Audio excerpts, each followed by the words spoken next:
Gaudapada Acharya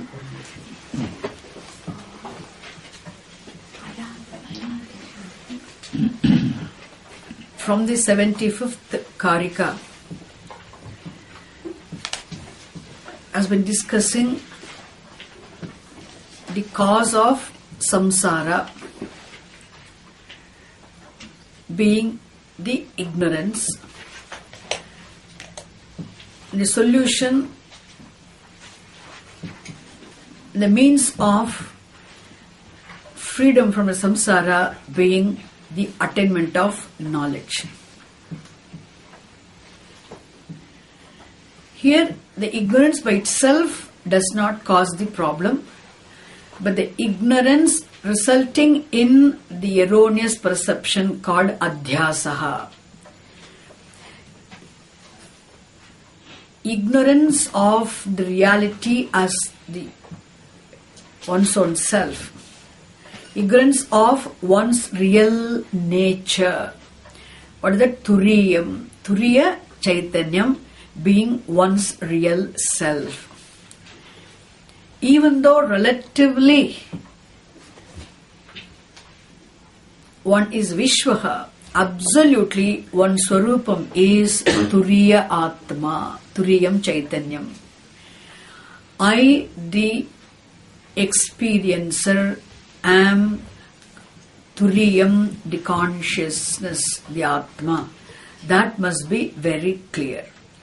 But that what one's real nature is absolutely is not known.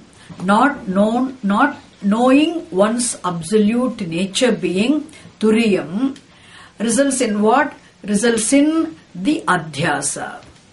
What is adhyasaha? Ajnanam results in adhyasaha. Erroneous perception of one's own self. And this erroneous perception of one's own self gives rise to what? Gives rise to the erroneous perception of the world also. And thereby, the notions one has about oneself also are erroneous. The notions, the image one has about the world also is what? Erroneous. Thereby, one becomes dependent upon the world for one's security and happiness because of his wrong perception of the world as the source of happiness. A source, the world as the being responsible for one's unhappiness. Therefore, the raga dveshas come into the picture. When do we have raga dveshas? The raga dveshas themselves are towards the world, isn't it? The likes or dislikes towards the world. The raga dveshas towards the world are because of this erroneous perception of this world. And thereby there is samsara, which are understood. Ajnanam results in adhyasa, adhyasa results in adhyaropaha, adhyaropaha leads to ahankara, and ahankara results in kama, desires, and desires results in what? Karma, and the karma produces phalam, and phalam becomes cause for our janma, purajjanma, isn't it? That is, there is this ajnanam, even though directly is not the cause, indirectly it is the root cause. This adhyasa is the direct cause of this samsara. Therefore, this correction in the error of perception is possible only through jnanam. Therefore, he emphasized definitely only through jnanam one can free oneself from the life of limitations, life of transmigration is bondage, isn't it? Even therefore, here then he said, jnanam is jnanam enough for moksha. If you say jnanam will help you resolve the ajnanam, but jnanam itself is not enough. Why jnanam itself is not enough? Jnana nishtha is very, very important. The assimilation of the knowledge is important. Assimilation of the knowledge is actually freedom. Without the jnanam, there is no way of assimilation of the knowledge. Therefore, through Shravanam, one has to attain jnanam, and later on that jnanam has to become assimilated, ascertained. Why? The reason we discussed in the last class also, because when we go through suffering in our dream experience, suppose a thief comes and he robs your money in a dream, he was chasing you the whole the dream, then you are very frightened and you got scared and you got up. When you wake up from sleep, what happens? You have to have a big why? Because all your dream problems do not continue in the waking state, isn't it? Then you no more you have any hatred towards that. In waking, I really hate that idiot. I really hate that fellow. How much he chased me. How much he made me feel frightened. I really hate that fellow. I'm so angry. You in waking state, if you are angry with that person, the thief whom you met in your dream, and who really chased you, who made you suffer in dream, you don't have any anger or hatred towards that person whom you met in your dream. Why? When you wake up from sleep, you only laugh at you. Oh my God, how much I got scared. How much I was... No, you only laugh at the whole situation. There's no anger. Why? There's no hatred towards that person. You hate that person. What can you do? Can you go and find him anywhere and then slap him back? Or complain to police? No. Well, because dream problems resolve when you wake up, when you see yourself as a waker.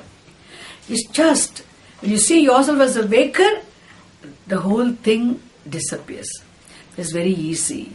But here, through the Shastra Shravanam study, through Shravanam, when you attain Jnanam, you understand I, the knower, am consciousness. Now the Turiyam, I am different from the waker. I am distinct from the waker to Vishwaha. I am distinct from the Taijasaha experiencer. Taijasaha, I am distinct from Prajnaha. I, the knower, experiencer, am not the Vishwa Taijasa Prajna. Only relative roles I play.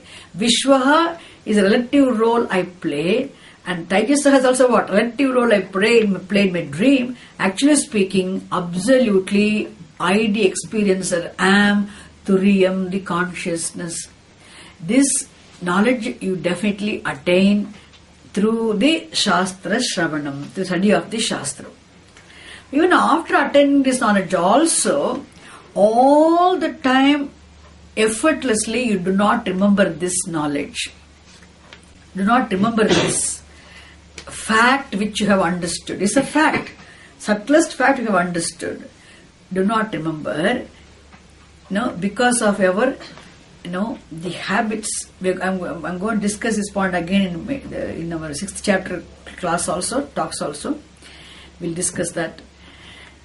Here what happens, how when we come in contact with any of the external objects, when we associate ourselves with the people or objects, then naturally the ego in us is invoked, the Vishwaha comes to the surface, our Turiyams, the Jnanam that I am the waker, I am consciousness absolutely, that knowledge goes back.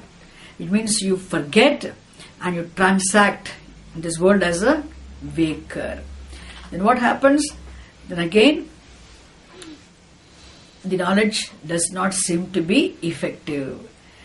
With the knowledge also, your behavior is like an ajnani, which means the knowledge, still you are unhappy, still you are complaining, lamenting, worrying person in spite of the knowledge.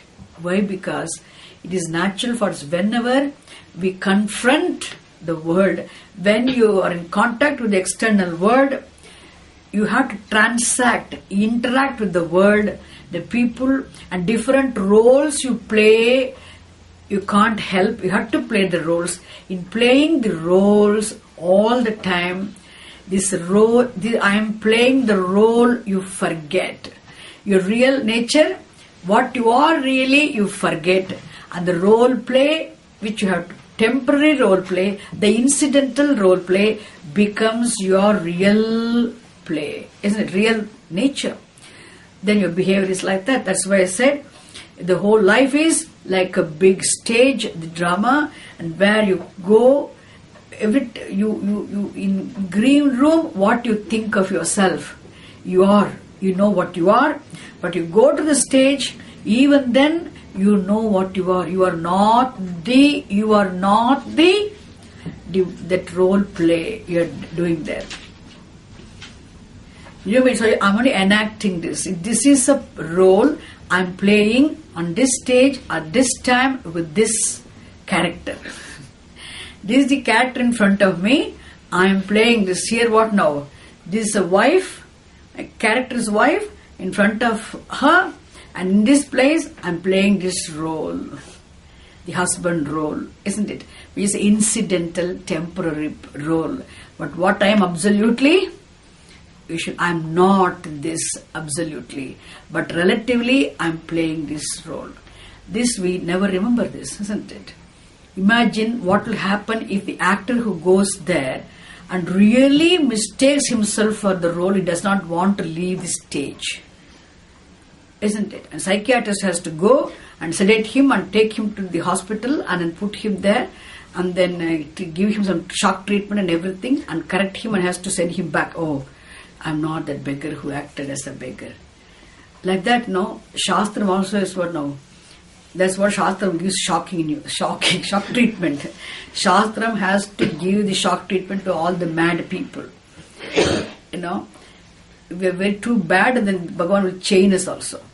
Therefore, here, that treatment is needs. Therefore, here, assimilation of knowledge also is important to remember the roles as roles. So, not to internalize the roles.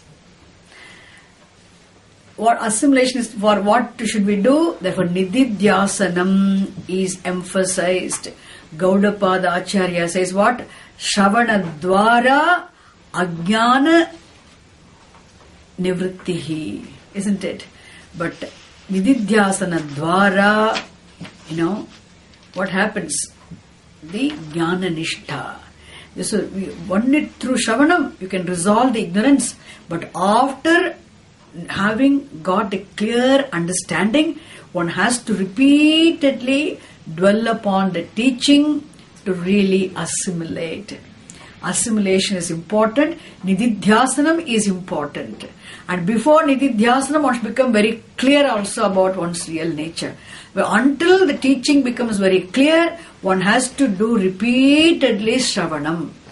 Therefore, Jnanam alone is not enough. Without the Jnanam, Jnana Nishtha is not possible. Assimilation, ascertainment of the vision is not possible. But without Shravanam, Jnanam itself is not possible, isn't it? Therefore, he emphasized also what? Jnana Nishtha. Why Jnana Nishtha is important? Because, and later on, the last verse we saw was, it is this interaction with the external world, contact with the external world, association with the other people and situations, interactions in the situations, different situations in the world will definitely make us forget the knowledge we have because of our habits, isn't it? Because our old habits will be transacting with the world even after the knowledge also. Our transaction with the world will be like before because of the old habit. Why I am doing the same thing? The old habit. Pujya Swamiji gives us example. Every time he used to travel a lot between America and India. He used to travel shuttle between the two countries. And whenever in India, the steering is one side, isn't it? The car. In America, steering is other side. So whenever because in India he gets used to sitting all the time getting into the car, one side. When he goes to America And because of the habit, isn't it? He always goes to the other side to get into the car. And then when he opens the door, no friend, he'll see the steering. Oh, there's a steering. Oh, I forgot. Whenever he goes to the car, what does it mean? Does he not have the knowledge that the steering is this side? He knows in America and all the cars, steering is other side, he remembers. This is an example, okay? He knows that. But still, why does he go this side where the steering is? Habit. So he remembers, then he comes to this side. Okay, let me go to the other side to get into the car. The habit, it is not, here the error of going to the wrong side is not because of ignorance, but because of habit. This like that, we also have old habits of how to relate to this person. All these days, we've been relating to the people differently. Suddenly, you can't behave like a Mahatma, Even though you are a Mahatma, you know what you are, but still you react like before because of the old habits, old associations, isn't it? That is what here we have to. That knowledge has to be remembered always. Aham Turiya means what? Then how you can avoid, the reactions, and then you can respond intelligently, prudently, and avoid thoughtless reactions. Isn't it? Therefore, assimilation is important, for which Nididhyasanam is a must. All the time, I had to remember the fact. To correct the error caused by my habits, I need to make this knowledge assimilated. Simple knowledge is not enough. Knowledge should become ascertained. And later on, so not only the simple people whose ahankara is invoked, who forget their knowledge because of the old habits, the simple people who studied the Shastram, simple lay people who understood, but even though they understood, they got the knowledge, Aham Brahmasmi Jnanam is very clear, still they forget. It is natural for them to forget when they interact with the world because of the lack of assimilation of the knowledge. But there are also great thinkers, the great philosophers who also, for whom also this knowledge becomes completely veiled, because they also cannot see this fact. The Atma Jnanam, the actual this wisdom, this knowledge, which alone will free them from limitations, this knowledge remains veiled even for people. What is it which veils them, isn't it? Here he says, their own concepts, their own views, contentions. And the contentions and views they have from their own standpoint as the waker prevent them from seeing what they are absolutely. They see things how? From the relative standpoint. From the standpoint of a waker, they view what this world is all about, what the reality is. Then, whatever contentions, views they have from their standpoint, that they hold on to the very strongly those views, and those views also prevent them from seeing what they have to see absolutely, from absolute standpoint. Is it clear?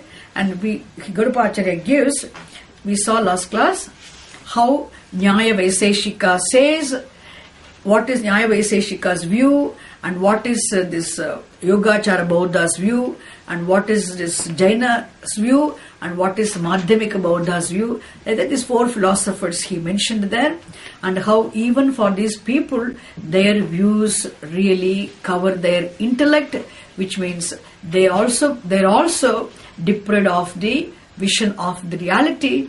They're also deprived of what? The vision of the fact.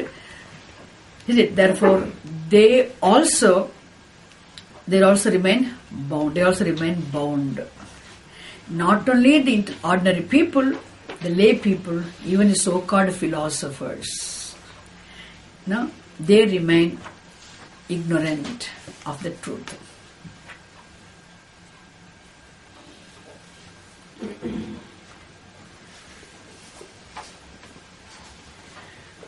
कोट्यश्चतस्र एतास्तु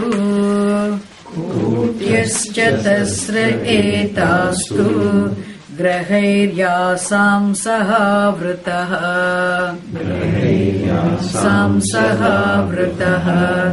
भगवानाभिरस्पृष्टो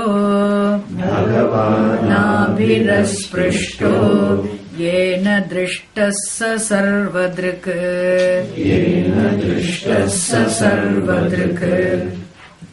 कोट्यश्चतस्र एतास्तु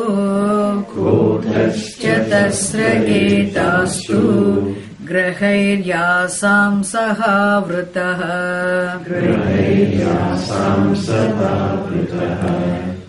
What is the word? Hamavritah, sahavritah? I have sada. Sadavritah, okay. Graharyasam sadavritah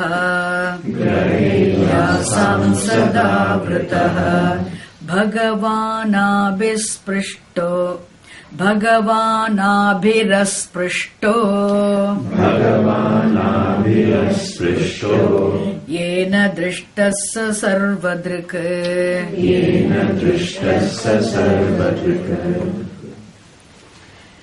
Now he says Kotyaha chatasraha.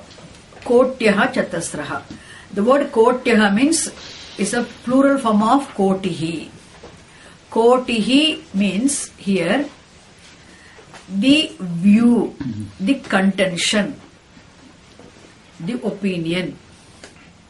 It's called Kotihi.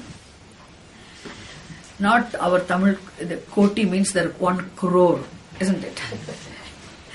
Not that Koti here. Here Kotihi means a contention, a view. Chatasraha Kotyaha. But now Chatasraha is a number 4. It is a feminine form, okay, feminine gender 4. Chatvaraha, masculine 4. Chatvari, neuter 4. Chatasraha, feminine 4. Only up to 4 in Sanskrit language we have the difference. On up to 4. Ekaha, eka, ekam. Okay, ekam, neuter. Eka, feminine. Ekaha, masculine. Or you can say ekam, ekaha, eka. 1 book, 1 man, ekaha, eka. 1 woman. Now, dvau. You can say dve, 2 books, dve, neuter. Dve, feminine. Dvau, masculine. Then trini, neuter. Trini, trayaha, tisraha. Masculine, neuter. And then we have Chatvari, Chatvaraha, Chatasraha. We have gender difference even in numbers. The gender difference is there until this number 4. 5 onwards easy, no gender difference. 5 women, 5 men, 5 books. No gender difference from number 5. Understood? Therefore here he is Chatasraha Kotyaha means what now? 4 unnecessary information I was giving. Okay? Chatasraha Kotyaha means the 4 different contentions of 4 different philosophers, or 4 systems of philosophy enumerated in the previous verse. Yetaha Chatasraha Kotyaha. The 4 different contentions of 4 different philosophers. And these contentions, views, they hold on to from which standpoint? From the standpoint of the relative reality. Isn't it? Relative reality. Relative reality means what? From the standpoint of the waker. Therefore, Yasam grahaihi sadavritaha. Yasam grahaihi sadavritaha. Sada avritaha. Yasam grahaihi. Holding on to these views. For these philosophers, no? For these philosophers of different views and contentions, sada avritaha. Their real nature. Bhagavan here means Atma. We understand Bhagavan. Who is Bhagavan here? The Turiyaha Atma, the Chaitanyam, the consciousness, the all-pervasive reality obtaining as one's own real nature is Atma here. Turiya Atma is ever covered. Sada Avritaha. Ever remain covered. For whom? For these people. Why? Because they are so holding on to their contentions so strongly, they do not see beyond what they see. For them to see beyond what they see, they have to come to what? Vedanta Shastra, isn't it? They hold on to their own views. This is what the truth is. No, there is no Atma. There is Atma who comes and goes, isn't it? There is a Karta Bhokta. So there is no Atma other than the flickering, fleeting consciousness. Like that, they are so strong. So Yasam Grahehi means being held by their own contentions. Being strongly held by their own contentions. Now who are holding on to the... Now they are holding on to their views. Their views are what now? Really covering their intellect. Which means being held by their own views and contentions. They are prevented from what now? Seeing their own real nature being consciousness, the Turiyam. Vyasam Grahehi Sada Avritaha. Bhagavan, their own real nature, Atma, the Turiya Atma, the consciousness, is really covered for these people of strong views. So Graha means what now? Their own views. The view they hold on to is called a Graha. So Grahehi, Yasam, Grahehi, Sada Avritaha. Always Atma is not prevented from being seen. The Atma is covered. Avritaha means covered. Which means they are not seeing their real nature being Turiyam, the consciousness. So Bhagavan is covered for them. Atma is covered here for them. It means they also fail to see the real nature being Turiya Atma, the consciousness. Whereas Bhagavan, who is Bhagavan here again? Atma. See, Bhagavan, the word Bhagavan is used here in the place of Atma. Who is Atma here? All pervasive, innermost, essential nature of every being. The consciousness is what? Atma. The Atma is implied by the term here Bhagavan. Bhagavan, that Atma, Abhihi Asprishtaha. Asprishtaha means untainted, untouched, okay, unpolluted, untouched by all these different contentions.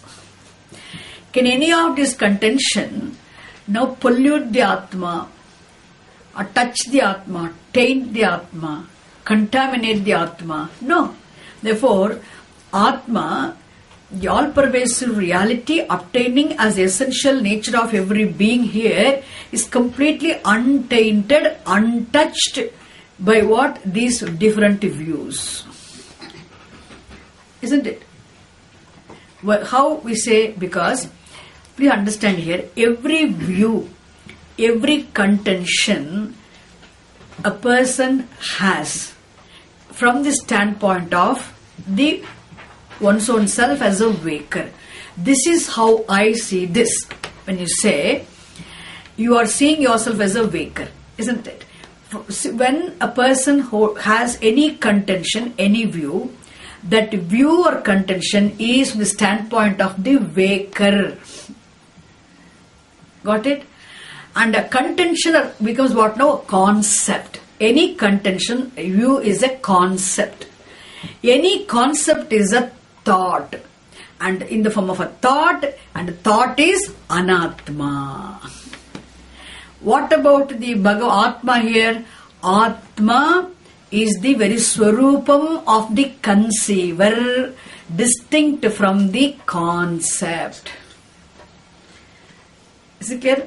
The very swarupam of any conceiver, very swarupam of the conceiver is what? Atma, the consciousness. And therefore that Atma, Bhagavan, Atma, the consciousness, Turiyam, is distinct from being the swarupam of the conceiver, distinct from any concept in the form of the thought.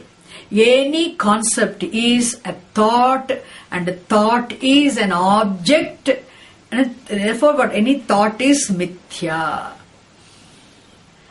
Understand now? A concept is a thought which is mithya. Whereas Atma here is what? The Turiya Chaitanyam is the very swarupam of the conceiver, the subject which is Satyam. Satyam is distinct from the mithya thought. Turiyam Satyam is distinct from mithya concept, the form of thought. A concept is a thought, a contention is a thought, a view is a thought, a notion is a thought. Is it clear now? Is it view? And all these people are what now? Holding on to their views. Therefore, this Atma, the consciousness, is what now? Untouched, untainted by any of the thoughts. The mithya can never taint the Satyam. Just as the opaque things which shine in the light cannot pollute, contaminate, nor taint or touch the light. Similarly, any view, any contention in the form of a thought shines in the presence of the awareness, the consciousness. And if Vedanta is interested in the very true Satyam, the consciousness, absolutely real awareness, not in the concepts. So the difference now? That is why the contention is right or wrong, relatively right. We are not saying anything. That is why Vedanta can gulp anything. You know that. And Vedanta's interest is in revealing the swarupam of the very conceiver, which is completely distinct from all the concepts and contentions and views. Therefore, what we say here, Vedanta is not a system of philosophy. Okay, people, Vedanta philosophy, they'll say. Please understand, Vedanta is not a system of philosophy. Because why? Because Vedanta is not a concept. Anything, any view or contention, a concept, you can call it what? You call it a system of a philosophy. Vedanta, what is revealed by the Vedanta is not a concept. It is not Vedantic concept. Understand? Again people say Vedantic concept. Vedanta is not a concept. Vedanta is not a content. Vedanta reveals. Vedanta is negation of all the concepts. Vedanta is negation of all the views and contentions. Vedanta negates all the views and contentions. Thereby it helps us see the Swarupam, which is being distinct from all the concepts. Got it? Very subtle point. Hope you understood it really. Therefore, etaha chatasraha kotyaha, these 4 different concepts, 4 different views, contentions of these 4 different philosophers, because being held by those views and contentions, unfortunately, they stuck with the thoughts, isn't it?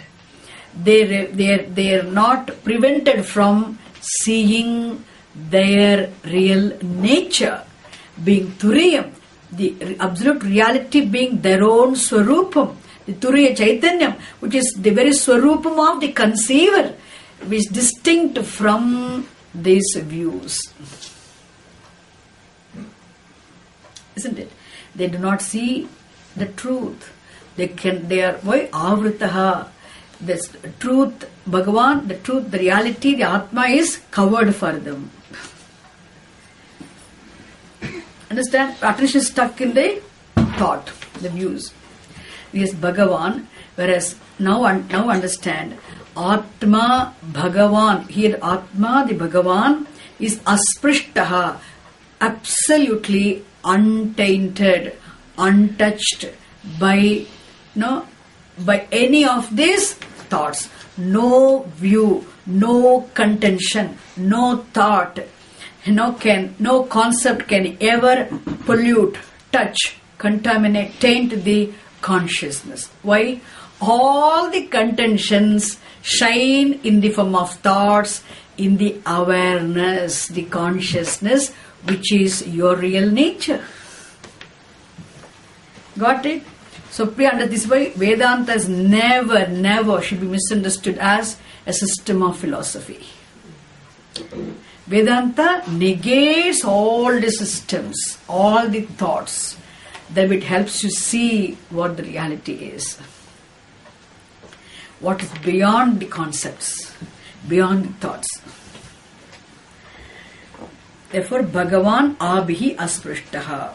Yena drishtaha saha sarvadrik. And yena, the one by whom this fact is clearly seen.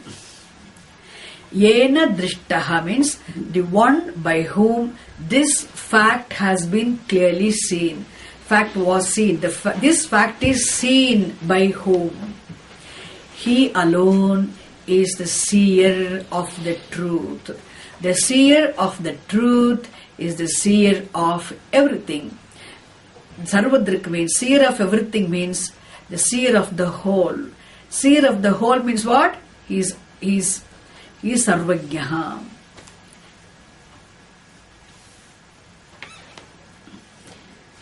Because the knowledge of the reality is always complete. It doesn't become incomplete knowledge. Knowledge of Atma is always a complete knowledge. Knowledge of Anatma will always be incomplete knowledge. Isn't it? Therefore, there is no second reality other than Atma. Therefore, if you know the Atma, you know the reality of the whole. Satya Jnanam is what? Sarvajnanam. Satya Jnanam is Sarvajnanam. Knowledge of the reality is knowledge of the whole. Whereas knowledge of Mithya is always incomplete knowledge. Sarvajnanam. Sarvadrik means what? The person of the vision of the totality. Vision of the whole. Sarvadrik. Who is that person? Who has this, understands this fact. Yena drishta, the one by whom this fact is very clearly seen. What is that? All the contentions, all the philosophies, all the systems of philosophy, they're all views, concepts in the form of thoughts. And the thoughts are mithya. Because thoughts are mithya, they're all inner thoughts which shine in the satyam, the awareness. Now awareness is what? The very swarupam of the conceiver, distinct from the concepts. And the Chaitanyam is what? Actually, I am that Atma, Turiyam, the consciousness, which is distinct from all the concepts. One who understands this fact is the one who sees everything, Sarvadrik, which means what? One who sees one's own real Swarupam being Turiyam, and he sees everything. He is the seer of everything, seer of all, seer of the whole. Sarvadrik. He is a Sarvajnaha. He is really all-knowing person. Understand?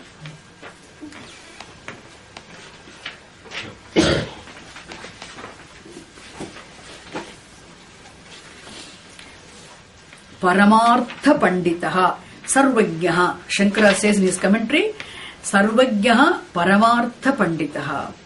He is the is the person of vision of the absolute reality.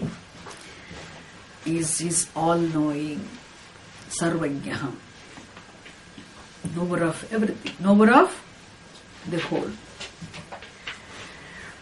Okay.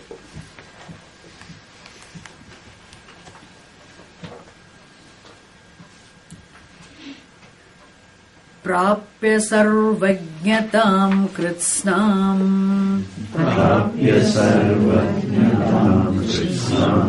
Brahmanyam padamadvayam Anapannadi madhyantam Kimataf paramihate Prapya sarvajnatam kritsnam Brahmanyam padamadvayam Anapannadi madhyantam Kimataf paramihate. Okay.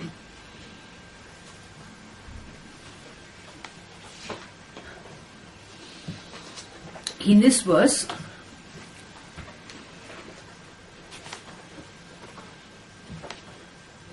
a jnani is glorified.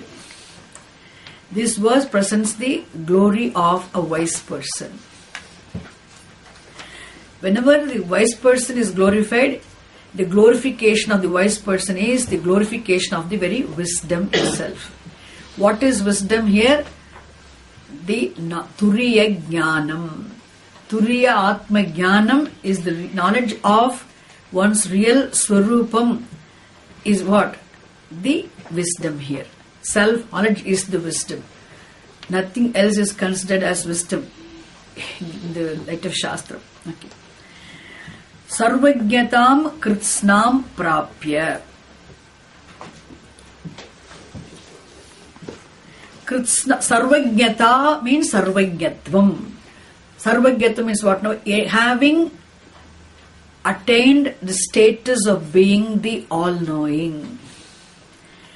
Who attains the status of being the all-knowing? This wise person. This wise person, does he know everything now? No. He may not know physics, chemistry, he may not know medicine, engineering, he may not know anything else in the world. He may know so many things, he may not know everything in everything here. He may not know this aeronautical engineering, he may not know, he may not know many things in the world. But still what he knows is what? Paramartha darshanam. He has Paramartha darshanam.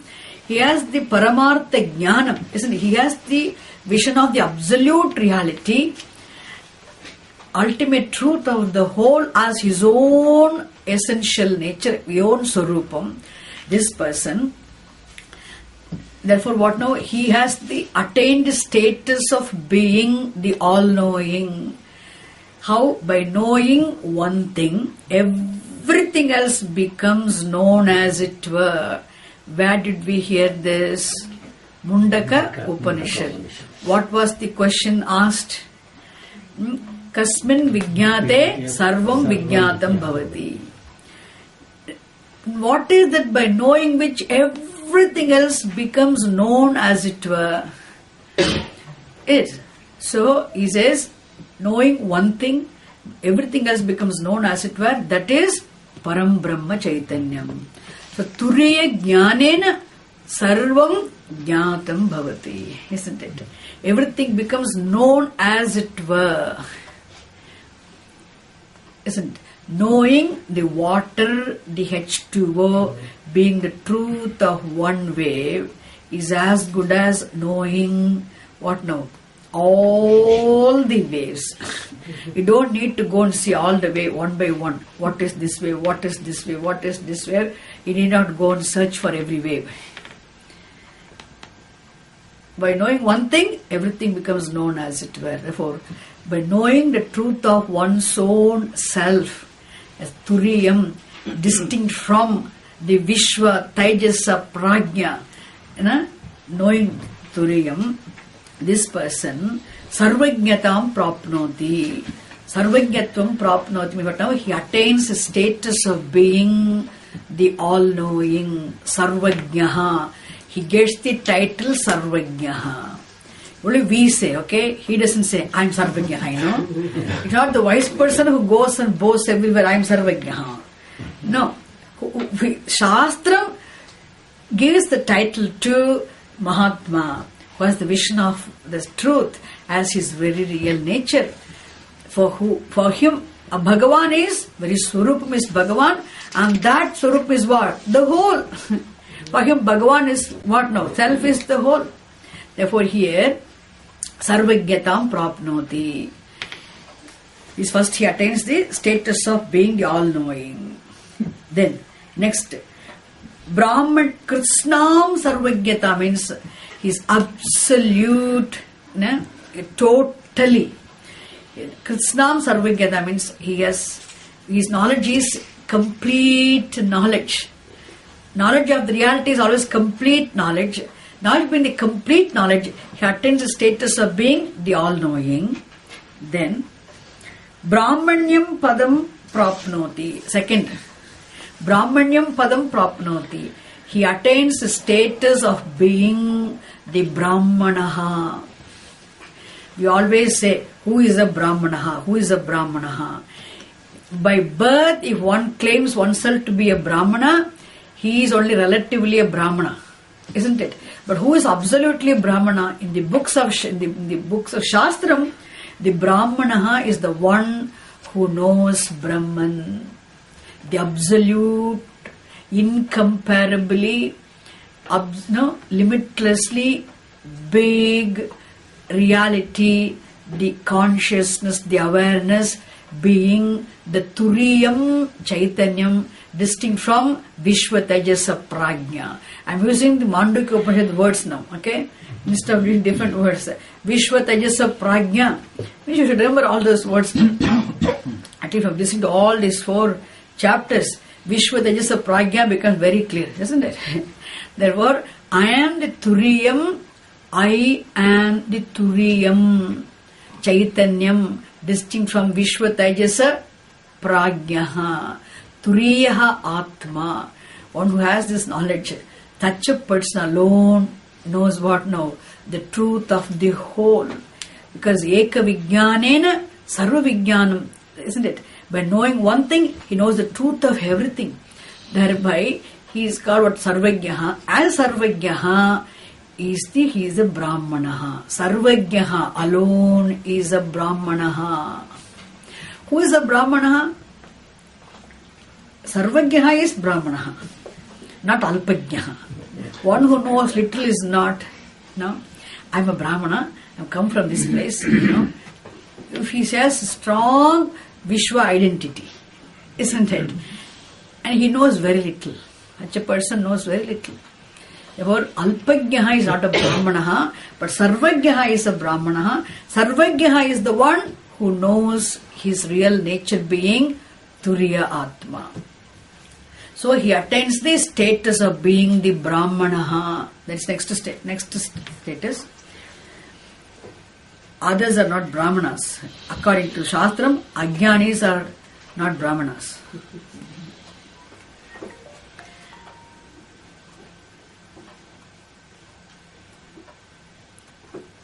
Then he quotes the words also. Shankara Bhagavad quotes Saha Brahmanaha Yeshaha Nityo Mahima Brahmanasya. He quotes his Shrutis, Brihadaranyaka Upanishad, mantra he quotes just to say, even Upanishad says what? Brihadaranyaka Upanishad specifically mentions who is a Brahmana. In Mundaka Upanishad also we came across the word Brahmana. They are one who learns from one's life's experiences. There be one who understands that nothing in the world can give me happiness. One who understands the limitations of everything in the world. Other than Jnanam, nothing else will give me what I am searching for. One who is clear about this fact is one who has learned from one's own life's experiences. Pariksha Lokan Karmachitan Nirvedamayad Brahmanaha. there he is a Brahmana. But here Brihadaranyaka Upanishad says, one who knows the reality, thereby one who becomes committed to the pursuit of knowledge, one who attains the knowledge, he is a Brahmana.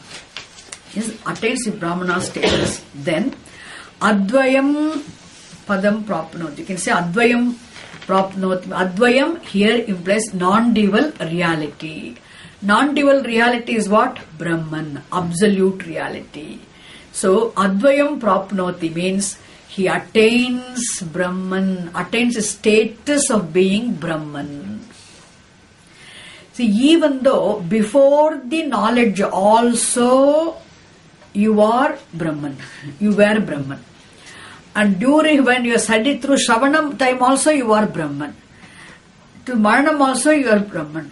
During Nididhyasam also you are Brahman. After the ascertainment of the knowledge also what? You are Brahman. You were, you are, you will ever be Brahman. But until and unless you know you are Brahman, you are not Brahman, isn't it? You don't attain the status. So you have to know that the fact that what you are. Therefore, Advayam Prapnoti means this wise person attains the status of being Brahman. What does it mean? He becomes Brahman means through knowledge.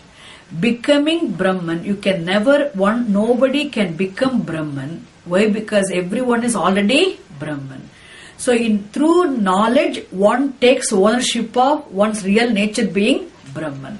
So taking ownership of oneself being already the limitless reality is what?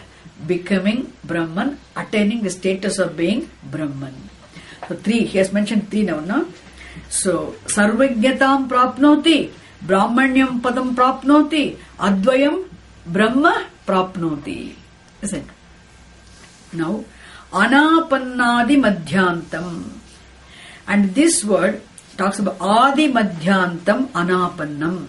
This Brahman, what is Brahman? Which has no beginning, Adi, no Madhya, middle, no Antam. Just no end.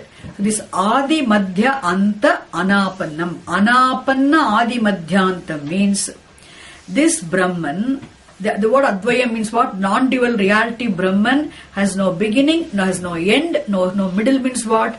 It is free from time, spatial limitations. The 2 limitations are negated here. So he attains the status of being Brahman, which is time-wise, spatially limitless. Time-wise, spatially limitless reality, Brahman, and he is what for him? I am Brahmaham Brahma Asmi means what? Aham Turiya Atma Asmi. Aham Turiya Chaitanyam Asmi means what? Aham Brahma Asmi. Aham Brahma Asmi means what? No, I the self am the time-wise, spatially limitless, eternal, beginningless, changeless, everlasting reality, all-pervasive reality, the consciousness. Did it? That knowledge, it becomes very clear for him. Anapanna Adi Madhyantam. And last one he says, Ataha Param Kim Ihate. Ataha Param. Once he says the next sentence, when you say he attains the status of being Brahman, which is free from time, spatial limitations, all limitations, which means there's nothing he lacks. Ataha Param Kim Ihate. Having attained the status of being the all-knowing, having attained the status of being,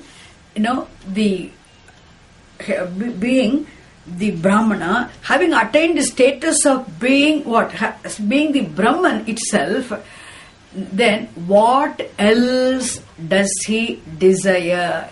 Ataha Param Kim Ihate. What else does he need to accomplish? Ataha Para. Adarkum melaga veradai vendugirar. Isn't it? What else does he need? Why? Because in attaining the status of being Brahman, he is of the nature of fullness and limitlessness. Which means attaining the status of Brahman implies what? Taking ownership of one's real nature being fullness and limitlessness. In having taken ownership of one's real nature being fullness and happiness, limitlessness, and where is the inadequacy, where are the needs, therefore where is the question of longing for anything. Because he attains a sense of fulfillment, purnatvam. The second as simple as what? He having attained a status of, in a sense of fulfillment. He has attained a sense of fulfillment also. This is what the four ways of what the accomplishment of a wise person. Four, is what describing a wise person here. Kim ataha param kim ihate. What else does he need to attain? What else does he desire? It's only aksheparthya prashna. This is just simply question is asked. The answer is nothing does he need to attain, accomplish. Nothing does he desire afterwards, isn't it? The answer is understood here. The very question. And Shankara quotes this sentence from Bhagavad Gita. Naiva tasya kritena arthaha na kriteneha kaschana. Then there's a sentence from Bhagavad Gita is quoted. Nachasya sarva bhuteshu kaschidharthavyapashrayah. This is a verse from Bhagavad Gita. Shankara quotes in this context, which means this wise person, for he is a man of accomplishment. Naivatasya kritena arthaha. By doing something also, he cannot improve his fullness. By not doing also, na akritena arthaha. There is nothing he's going to lose by not doing anything. Nothing he's going to gain by doing anything. Isn't it? Nachasya sarva bhuteshu kaschid arthavyapashraya. He is not dependent on anything, anybody in this world for his fullness or happiness. Not even little. Sarva bhuteshu arthavyapashraya kaschid nasti. There is no dependence at all, absolutely, for him on anything or anybody in the world for his fullness and happiness, security. Understand? Which means that's why he is a person of accomplishment. This is the person of accomplishment. He has a sense of fulfillment. Real fulfillment. The real accomplishment is what? Becoming self-dependent. Isn't it? In fact, he is absolutely independent. But emotionally, he is independent. Don't think physically, okay? Don't, I don't need you, help you. It's not physically, life is centered. I'm talking about emotionally, he is absolutely independent. So if emotionally you are free, you can manage physically very well. Okay, physical things can manage very well if you are emotionally independent. It is the emotional dependence which really chases us towards things, the world of objects. May Bhagavan protect us. Swami, Anapanna Artha. Anapanna Adi Madhyantam. I said that which is devoid of. That which is devoid of Adi Madhyanta, I said.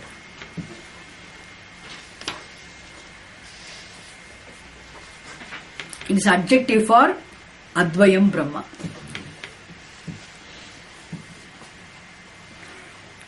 So as I said, the 85th Karika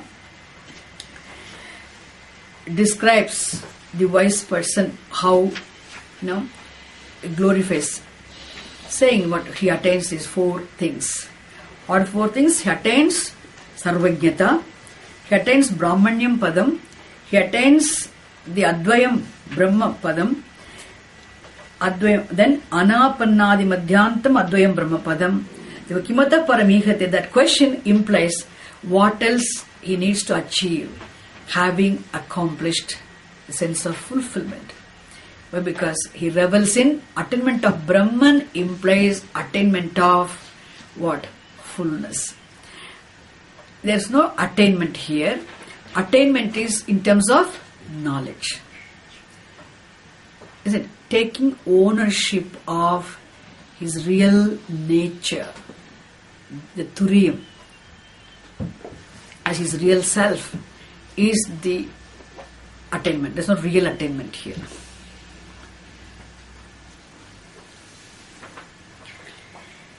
this last verse, that this topic is going to end here, this 86th Karika.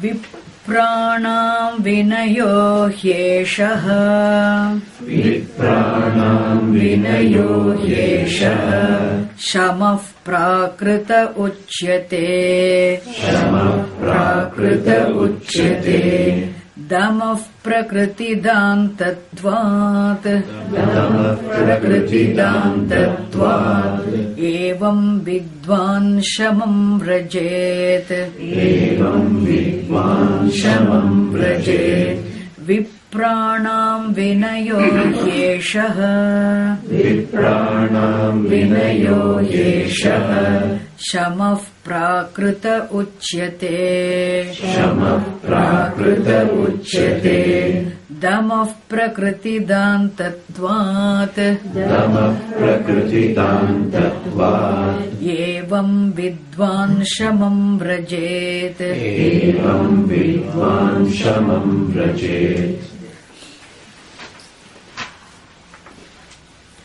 So here, this verse presents another benefit of knowledge,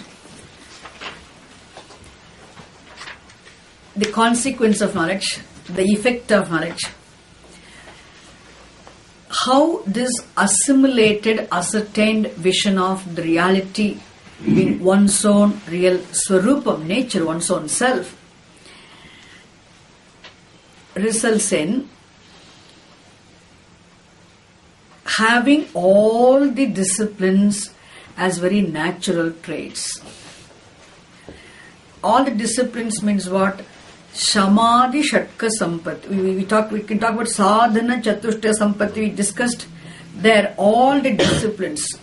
Shamaha, Damaha, Uparamaha, Titiksha. All these disciplines.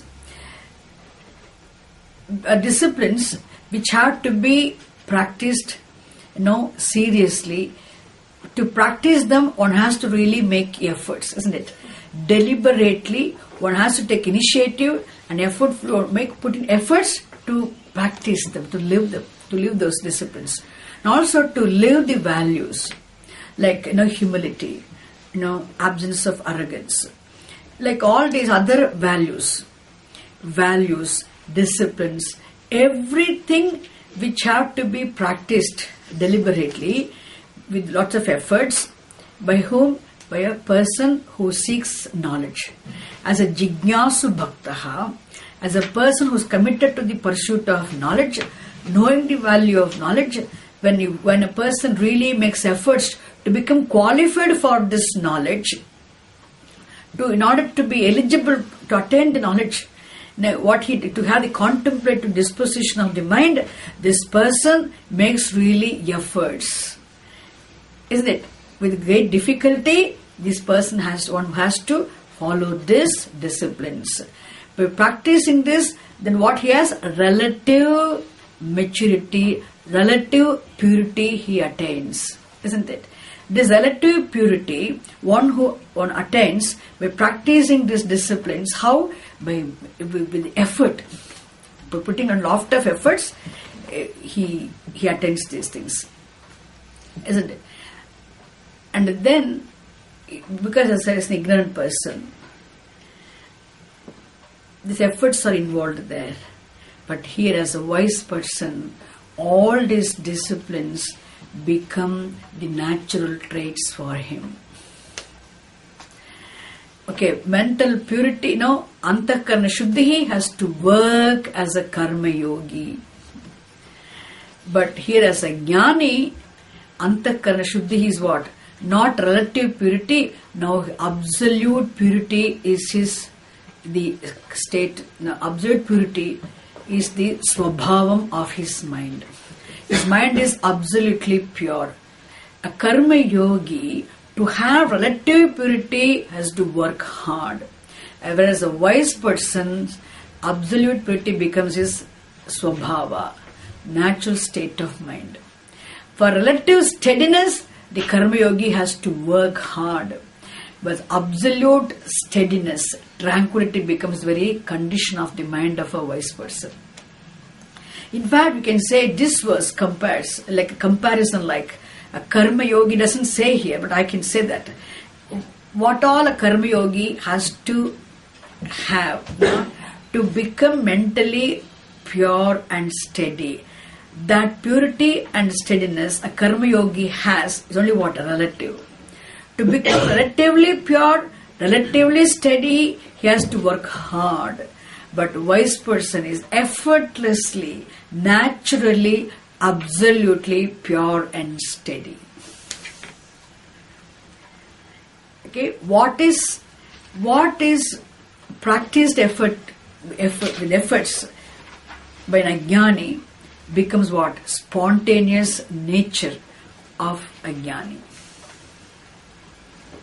Is it clear? That's what this verse says. Vipranam. Vipranam means what? For wise people. Vipraha in this context means jnaninam, atma jnaninam, because we are discussing the wise person, isn't it? Vipranam, for the wise people, for whom all that is here is Brahma, and I am Brahma, I am Turiyam, or I am the whole. Those who are endowed with the vision of the whole being, the very self. Such people, Viprana. Yeshaha Vinayaha. Vinayaha means what? Absence of arrogance, humility, humbleness. Becomes what now? Prakritaha Uchyate. Becomes a natural condition. Humility, they are not trying to be humble. A wise person need not try to be humble, need not make efforts to be humble. Why? Because humility is his very nature. Why there's a humility? There's nothing other than Bhagavan. Please understand, Shastram always talks that the real humility is only in Jnanam, wisdom. Otherwise there is no humility. The real humility, the absolute humility is only in Jnanam. Because there is nobody to humiliate you. Understand? Nor can you humiliate anybody else. In not seeing a second thing other than the reality alone, one really appreciates humility. One is really humble. All that is it is only Brahma. Only in secondlessness, in the vision of non-dual reality, the humility is possible. Real humility is possible, isn't it? You can feel humble. It's only relative. Otherwise, when you feel the greatness of other people, you really feel humble. That humility is relative. But absolutely, one can be humble only in the vision of the non-duality, the secondlessness of the reality as one's own real self. Turiya Atma Darshane Eva, it becomes a natural trait. Humility becomes something very natural. Being humble is a very natural thing for a wise person. Because everything is Brahma, isn't it? That is the Vipranam, Eshaha Vinayaha. Then Shamaha. Shamaha also. Shamaha means mastery over one's ways of thinking, is mastery over one's thoughts. So a person, an ajnani, who lives a life of karma yoga to become qualified for knowledge, to become mentally refined. For one has to become relatively refined to become the absolutely refined personality, isn't it? For relatively one has to become refined. For mental refinement alone, one lives a life of dharma. He lives values, deliberately makes effort using his will, prayerfully, worshipfully. One who has really struggled to live a life of dharma, is not an easy joke, isn't it? Lives a life of values, follows all the discipline strictly. Therefore, we say for relative refinement.